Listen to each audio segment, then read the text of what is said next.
You are listening to HOA Catastrophe. The HOA tried to weaponize a property line. You do not encroach on my common area and expect to walk away clean. That is what Gloria Anderson screamed at me the second I stepped into my backyard with the contractor, her voice cutting through the October wind like a chainsaw. She was already standing at the property line, waving a gate padlock key like it granted her divine authority, her brown hair whipping out of its ponytail in the gusts. I am a community college instructor in Edmonton, Alberta, and I cannot afford complaints that spiral into my job. But here I was, staring down the pool and amenities chair of the Ridgeview Estates Commons Association, while my fence contractor stood frozen next to his truck. The HOA had turned my neighborhood into a battlefield over a backyard fence, and Gloria had made it personal. She pointed at the boundary string line I had set up the day before, the nylon cord crossing a narrow strip of grass between my yard and the common green space, and she told me I was 6 inches over the legal setback. The fine would be $200 per day starting immediately, and if I argued, she could make this a lean conversation in one email. I had moved to Edmonton 2 years ago for a teaching position after a bad financial year wiped out most of my savings, and I was rebuilding from scratch. This fence replacement was not a luxury.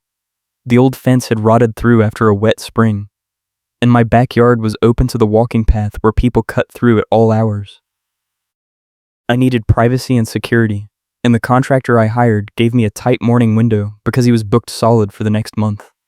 If Gloria stopped the work, I would pay a $1,500 cancellation fee on top of losing the slot.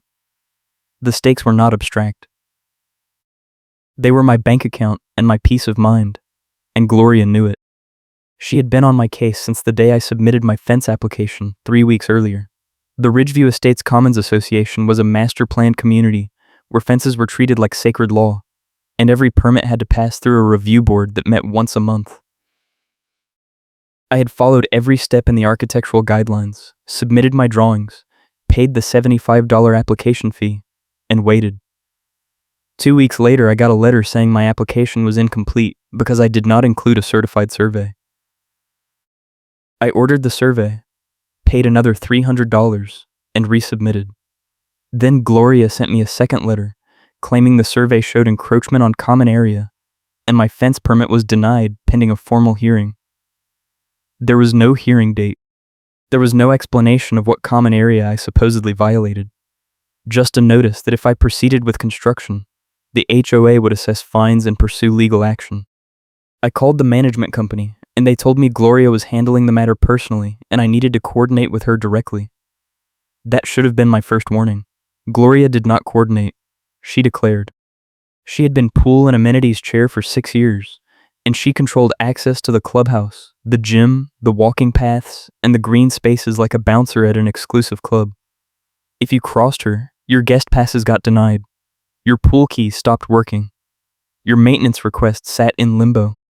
People in the neighborhood called her Carol with no notice because she would show up unannounced, issue violations on the spot, and disappear before you could ask questions. I did not believe the stories until I experienced it myself. The boundary string line was the flashpoint.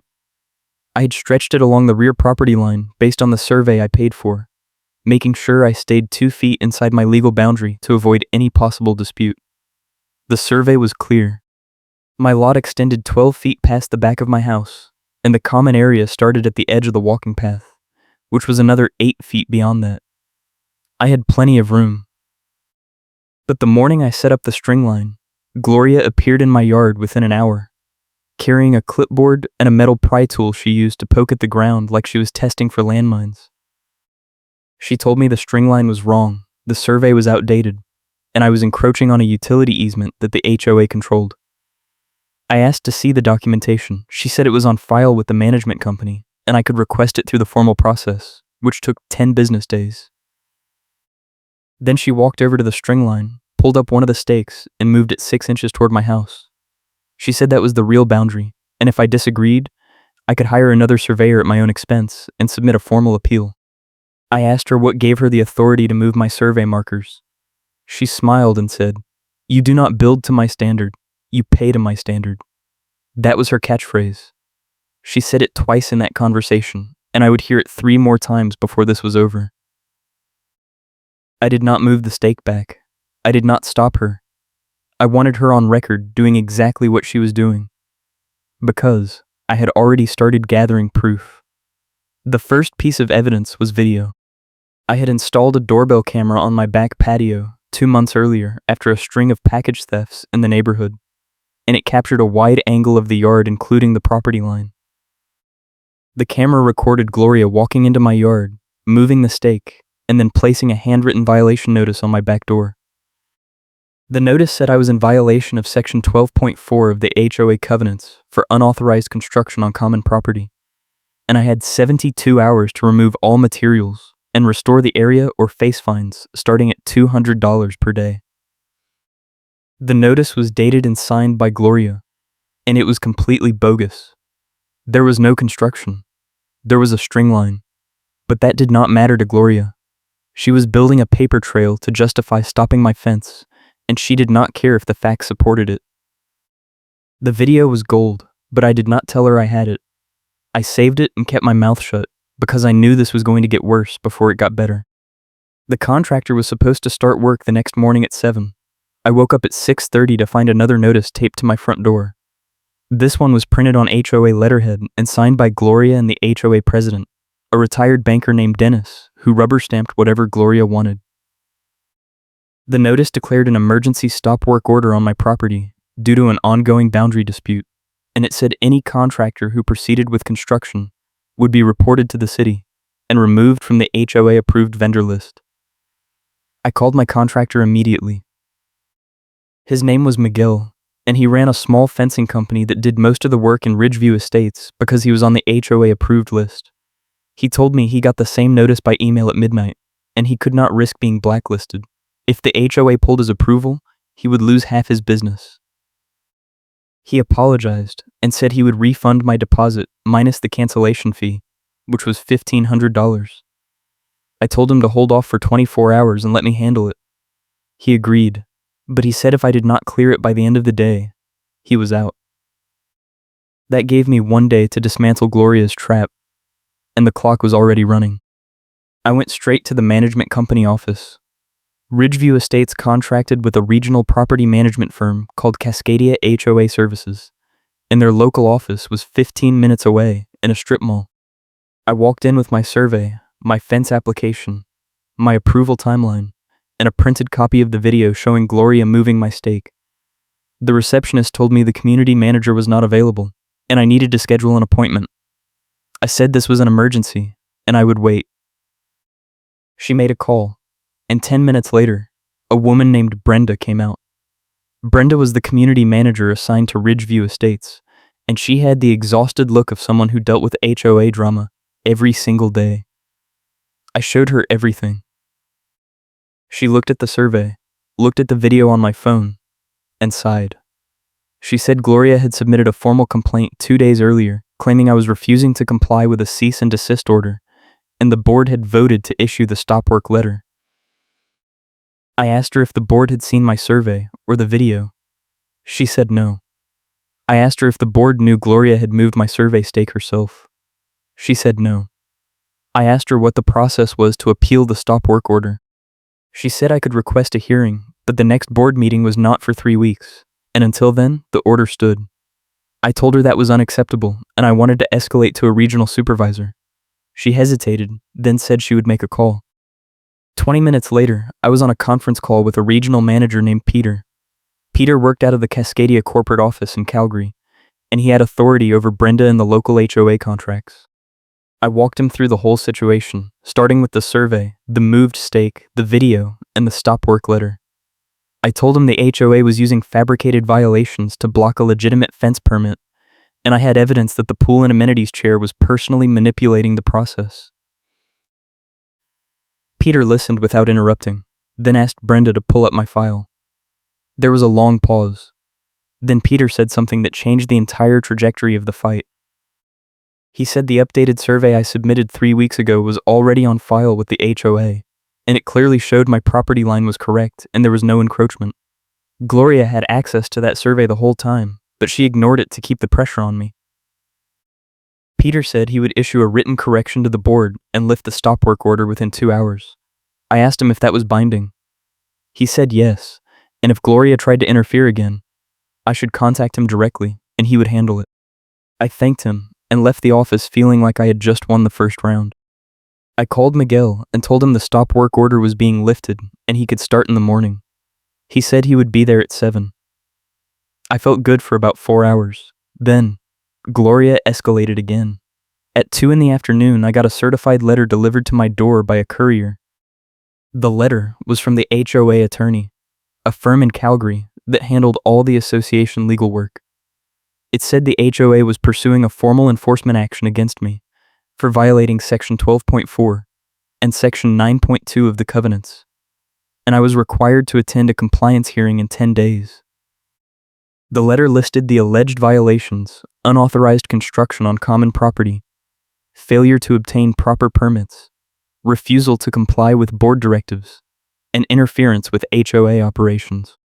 Every single item was false, but the letter made it sound like I was a rogue homeowner tearing up the neighborhood. The kicker was at the bottom. The letter said if I failed to attend the hearing or failed to cure the violations, the HOA would assess fines totaling $6,000 and place a lien on my property. $6,000. That was more than I had in savings.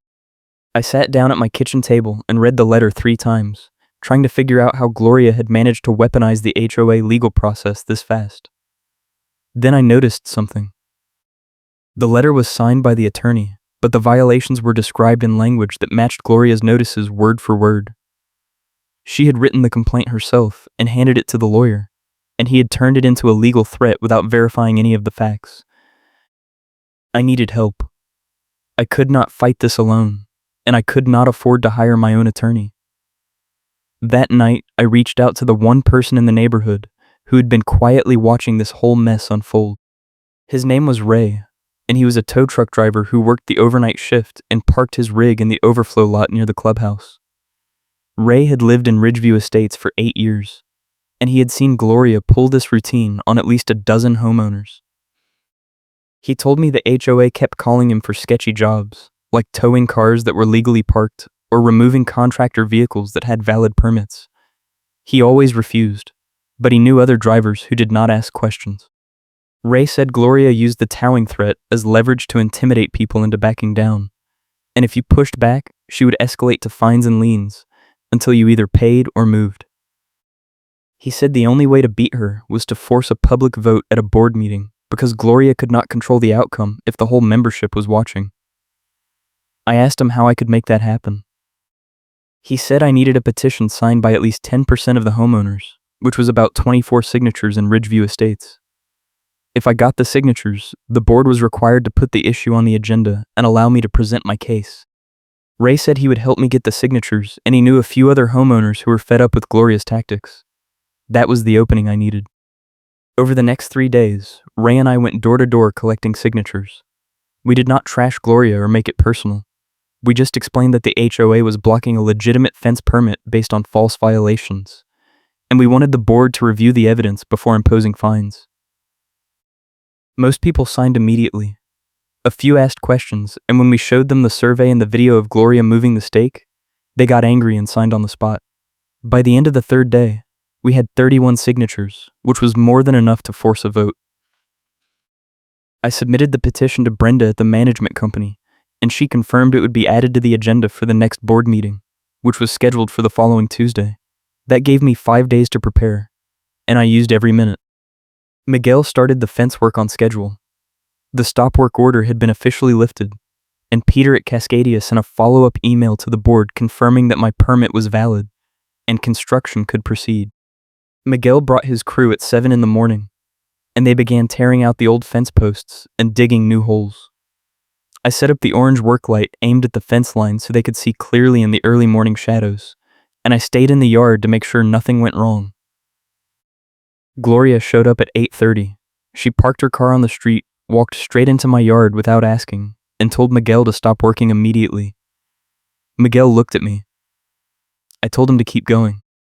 Gloria raised her voice and said she was issuing a formal stop work order on behalf of the HOA, and if he did not comply, she would call the police and have him removed for trespassing. Miguel stopped and put down his post hole digger. I stepped between him and Gloria and told her the stop work order had been lifted by the management company and she had no authority to interfere. She pulled out her phone and said, "You do not build to my standard. You pay to my standard, and I will make sure you pay every dollar." Then she called someone. I did not know who, but I found out 30 minutes later when a city inspector showed up. The inspector was a city employee named Greg, and he worked for the Edmonton Planning Department.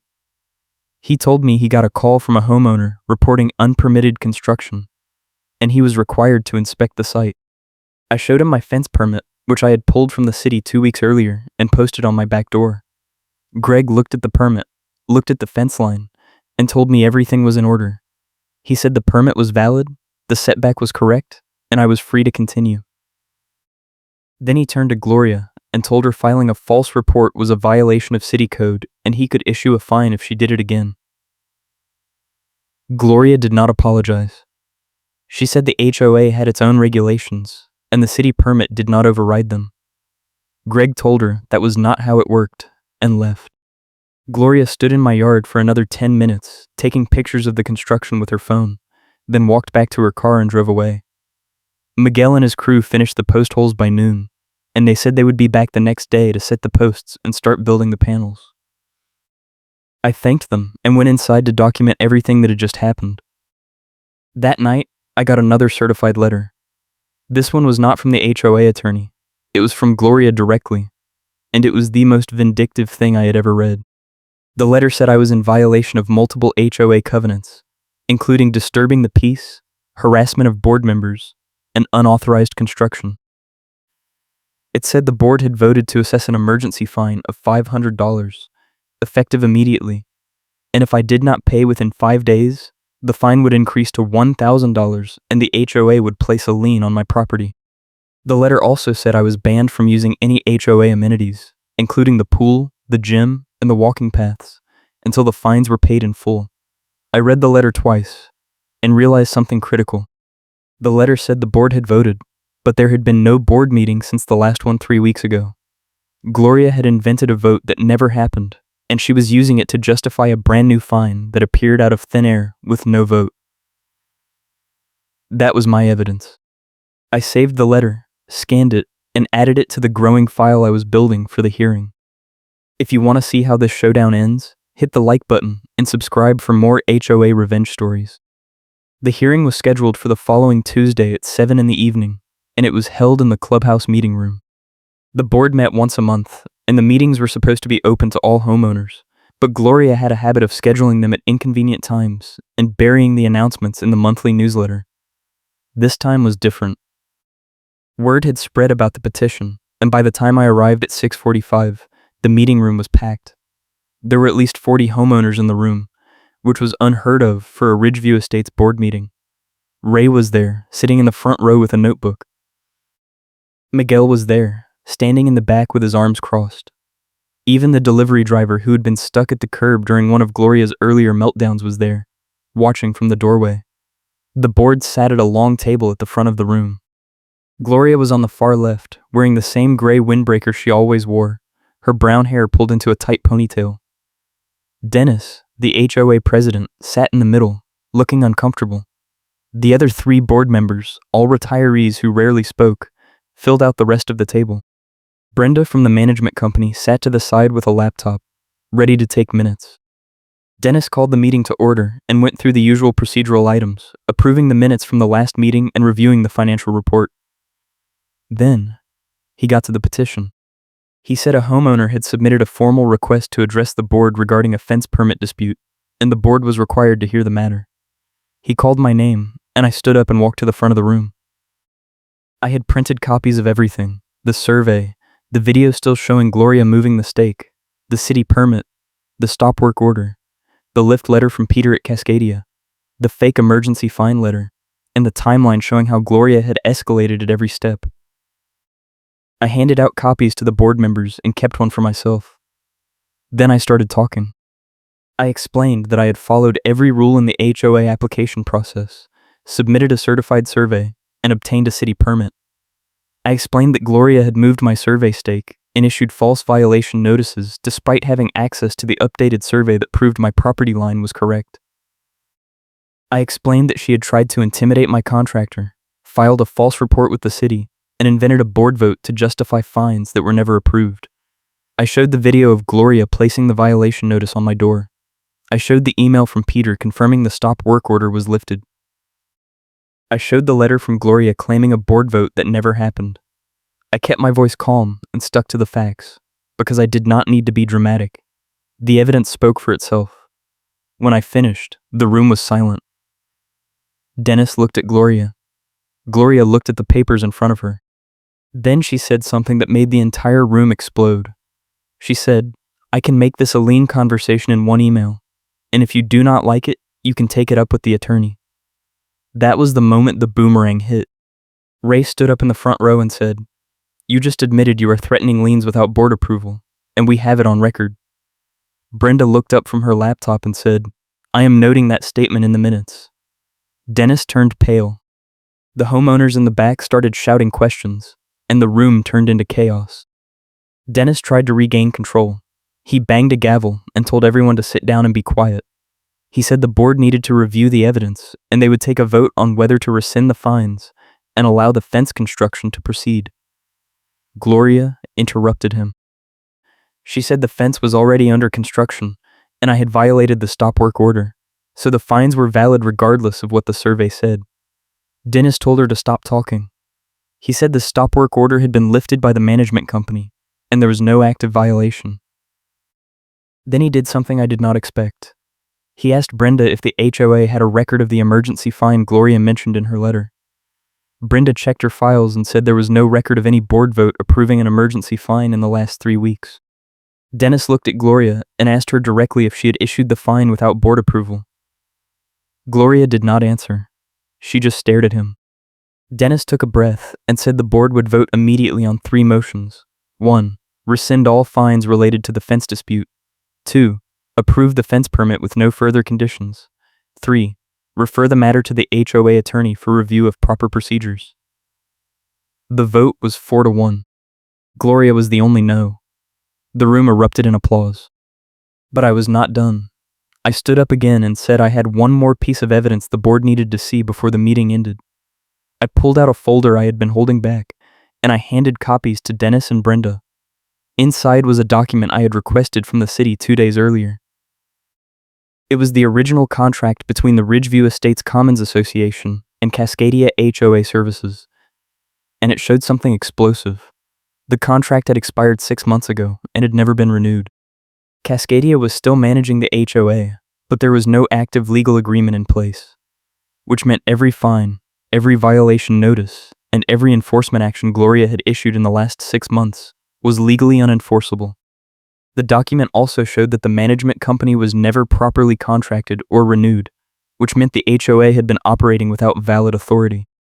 I told the board that if they wanted to avoid a lawsuit, they needed to vote on the spot to reimburse my survey costs, my contractor fees, and any other expenses I had incurred because of Gloria's harassment. Dennis looked at the document, looked at Brenda, and asked her if it was true. Brenda went pale and said she would need to check with corporate. Dennis did not wait. He said the board would vote immediately to reimburse all costs pending verification, and if the contract issue was confirmed, the HOA would also pay for an independent legal review. The vote was unanimous. Even Gloria did not vote no. She just sat there, staring at the table. The meeting ended 10 minutes later. As people filed out, Ray came up and shook my hand. He said that was the best thing he had ever seen at an HOA meeting, and he had been waiting years for someone to take Gloria down. Miguel came over and said he would finish the fence by the end of the week, and he did not care what Gloria tried next because the board had approved it on the record. I thanked them both and walked out to my car, feeling like I had just survived a war. But the fallout was not over yet. The next morning, I got a call from Peter at Cascadia. He said the corporate office had confirmed the contract lapse, and they were offering a settlement to avoid litigation. The HOA would reimburse my survey costs, my contractor fees, and an additional $2,000 for my time and trouble. In exchange, I would sign a release agreeing not to sue the HOA or the management company. I asked him what would happen to Gloria. He said that was up to the board, but Cascadia was recommending she be removed from the compliance committee and barred from issuing any enforcement actions without board approval. I told him I would think about the settlement and get back to him. The board held an emergency meeting 2 days later. I did not attend, but Ray did, and he filled me in afterward. The meeting was called to address the contract issue and the enforcement procedures. Dennis opened by saying the board had reviewed the evidence from the hearing and confirmed that Gloria had issued multiple violation notices and fines without proper authorization. He said the board was adopting a new enforcement checklist that required all violation notices to be reviewed by the management company before being sent to homeowners, and any fines over $100 had to be approved by a board vote. The checklist also required the board to verify all evidence before taking enforcement action, and it banned individual board members from moving survey stakes, entering private property without permission, or threatening homeowners with liens. The new rules were designed to prevent exactly what Gloria had done to me, and they passed unanimously. Then Dennis said the board had consulted with the HOA attorney, and the attorney had advised them that Gloria's actions exposed the HOA to significant liability. The attorney recommended that Gloria be removed from her position as pool and amenities chair, and that she be required to attend HOA management training before serving on any committee in the future. The board voted, and Gloria was removed. She did not say a word. She just packed up her papers and left. 2 weeks later, I got the settlement check from Cascadia. It covered my survey costs, my contractor fees, and the $2,000 settlement. I deposited it the same day. Miguel finished the fence on schedule, and it looked perfect. The posts were level, the panels were tight, and the gate swung smoothly. I stood in my backyard and looked at the fence line. The same line Gloria had tried to move with a metal pry tool and a clipboard, and I felt something close to peace. The fence was not just a fence. It was proof that the rules could work if you forced people to follow them, and that bullies like Gloria could be stopped if you had the patience and the evidence to fight back. But the story did not end there. A month later, I got a letter in the mail from the HOA attorney. It was addressed to me personally, and it was short.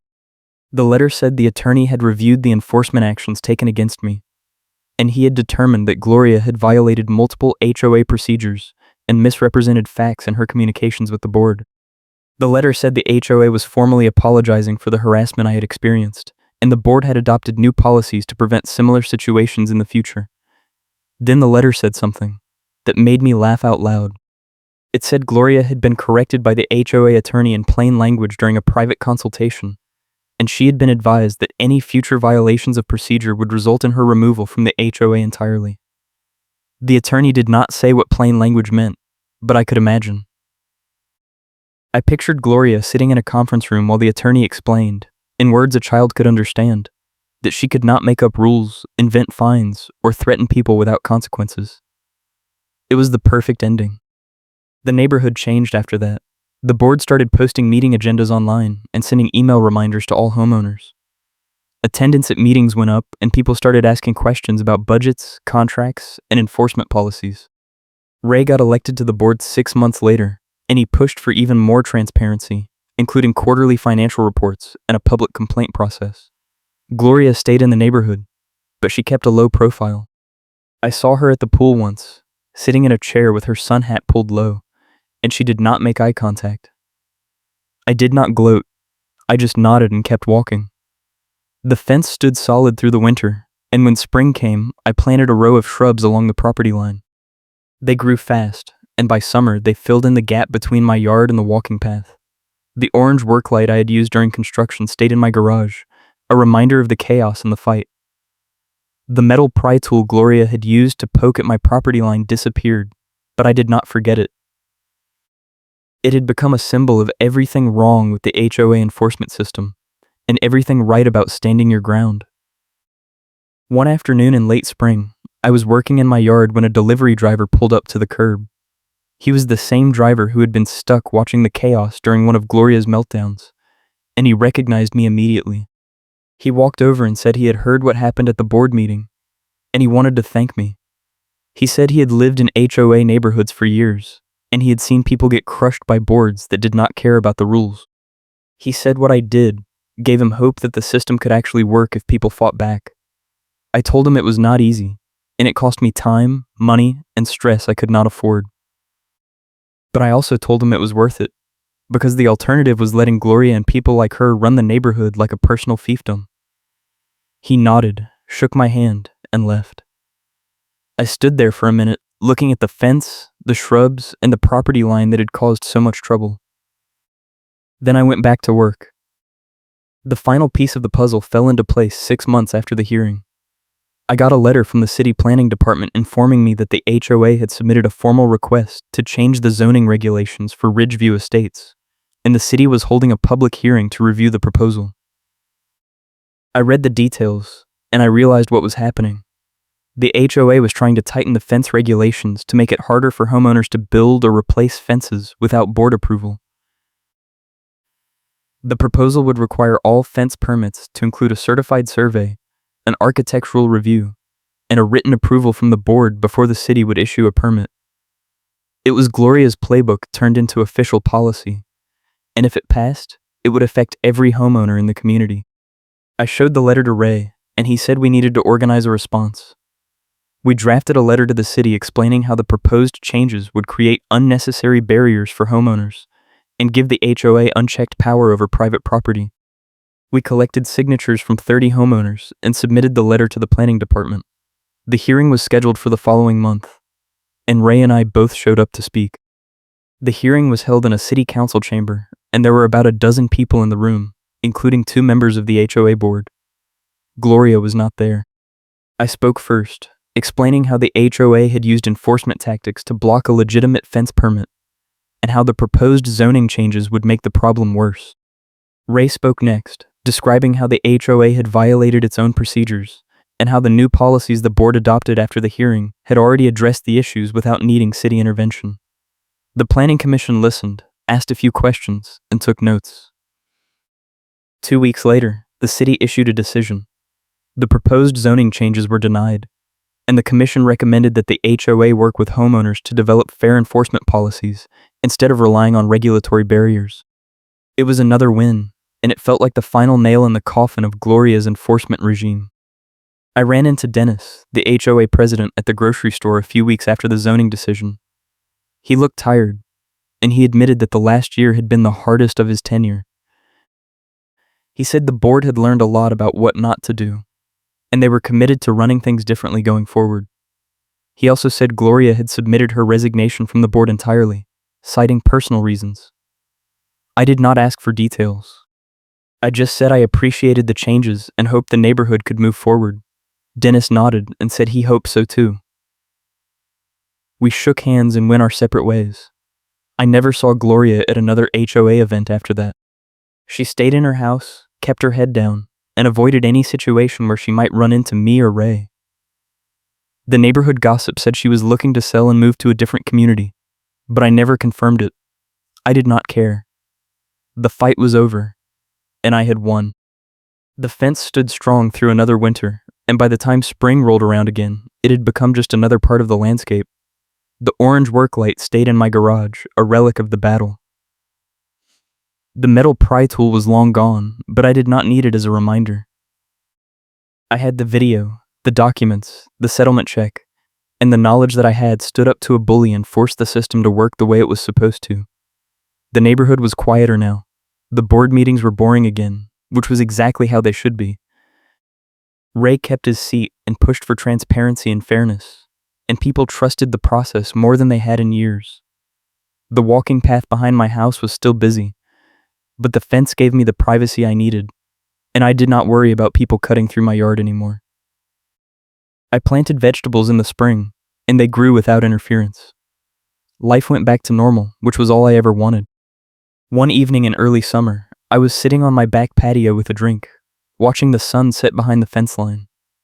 The orange work light was still in the garage, the pry tool was gone, and the boundary string line had been rolled up and stored months ago. The yard was calm, the fence was solid, and the HOA was functioning the way it should. I thought about the petition, the hearing, the settlement, and the moment I handed out copies of the evidence and watched Gloria panic as the board realized she had been caught. I thought about the funny karma moment when she threatened liens on the record and Ray called her out in front of everyone. I thought about the neighbor petition that forced a vote during the meeting, and the way the board adopted an enforcement checklist that limited Karen tactics.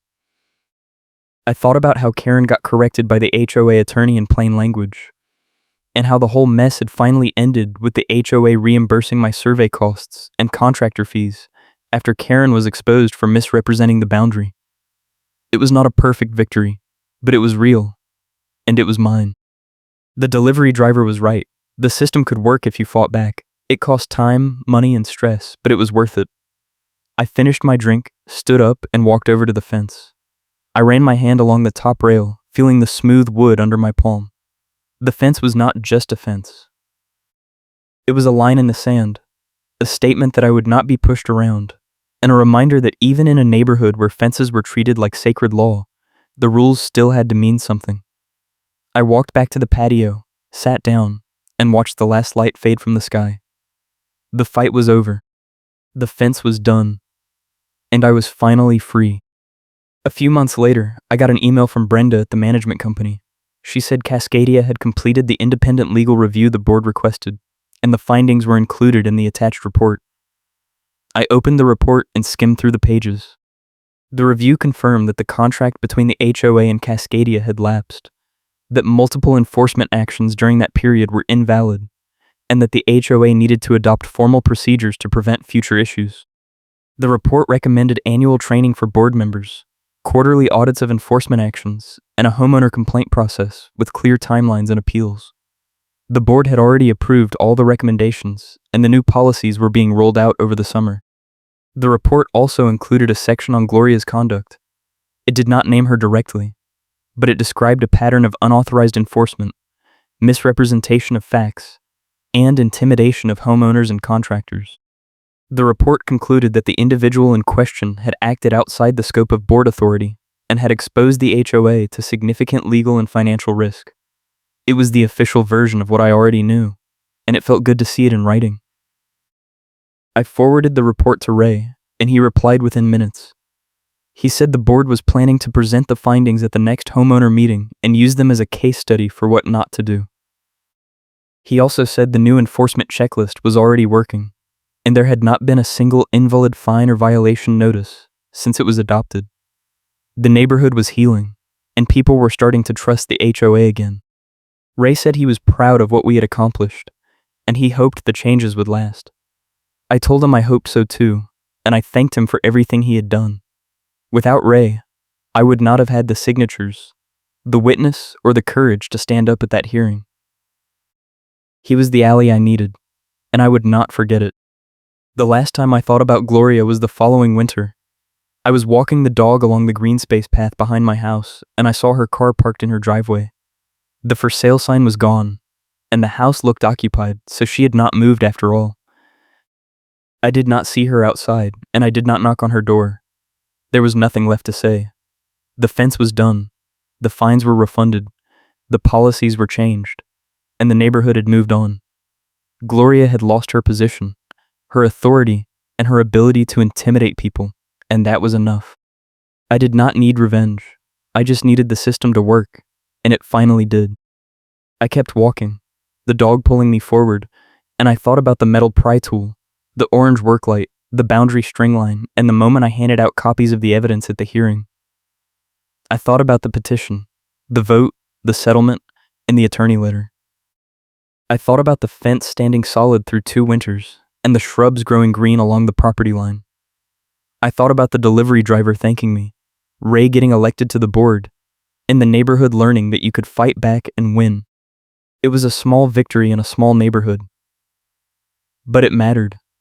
It mattered to me, and it mattered to everyone who had been pushed around by Gloria and people like her. The fence was not just wood and nails. It was proof that the rules could work if you made them work, and that standing your ground was worth the cost. Thanks for watching, and I will catch you in the next one.